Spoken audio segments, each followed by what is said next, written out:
antes mesmo de me iniciar os trabalhos com a JF, eu identifiquei que ela estava apresentando um barulho diferente.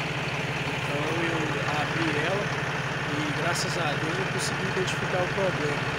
Veja esse vídeo até o final e se você gostou, se foi útil para você, compartilhe esse vídeo, curta ele e se você não é inscrito, se inscreva. A JF ela estava com barulho, aí eu abri ela para mim dar uma olhada do que poderia estar sendo.